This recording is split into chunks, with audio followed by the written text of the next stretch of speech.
What is the term we use for a dining hall in the Crusader period? Refectorium. Exactly. Refectorium. Where did you see a Crusader remains of a Crusader refectorium? Above? Belvoir. No. Belvoir, we saw the kitchen. Well, we didn't. I'm sure there was a refectorium. I just didn't identify one. In The Last Supper? Almost. No, she is closer. She's closer. The Holy Sepulchre Church on the roof in the 9th station. Have you done this tour? Yes. Okay, when you approach the 9th station, and then you don't go into the Coptic area, you just turn to the left to the roof where the dome is. The courtyard. On the walls there are beginnings of arches, right? So that's we believe, the refectorium of the Augustinian order, the priests who took care of the Holy Sepulchre Church. But this is obviously on steroids. This is huge.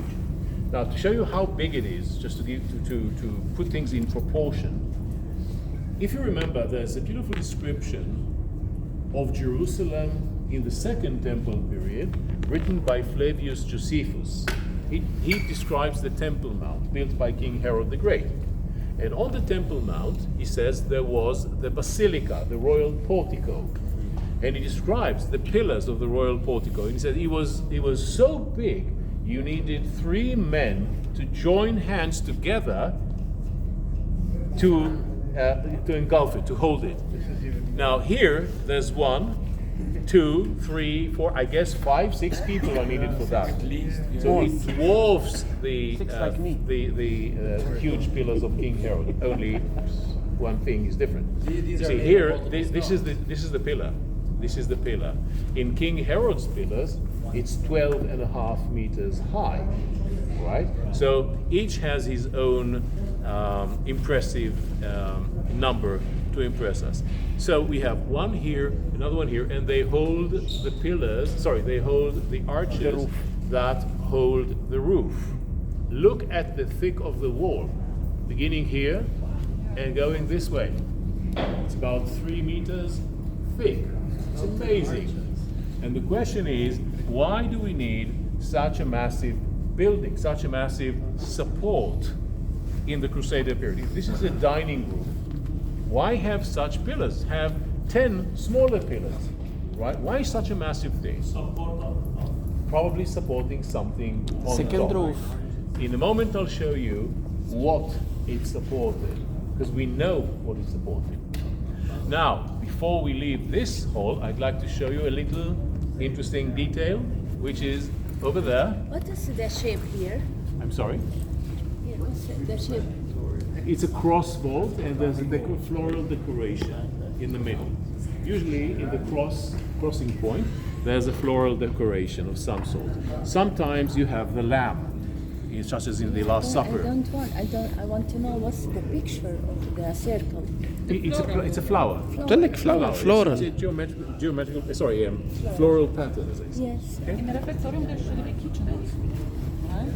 Nearby, and there is a kitchen nearby. Awesome. Yes, it's underneath. Now, ladies and gentlemen, look over there. Look over there, and what you can see is the arch, the beginning of an arch, but there's something in here. Elbow? Can you see? It's an elbow capital, but can you tell me what this is? Acanthus? It's not an acanthus. Look closer. Pelican? No. What? No, it is. But where's the decoration? The shekel thing. Yes. It's the lily. It's the lily. Is it Jewish? No, We find it Persian. on Hasmonean coins. It's No, not. it can't be, because this is the Crusader building. It's So Persian. It has nothing to do with Judaism. But the lily is a French symbol of the royal dynasty. However, this building is associated with the buildings of the 13th century, when the Crusaders were here. And in the 13th century, the lily is not yet a symbol of the royal house of France. So it leaves me only one option. The lily is also a symbol of Persian.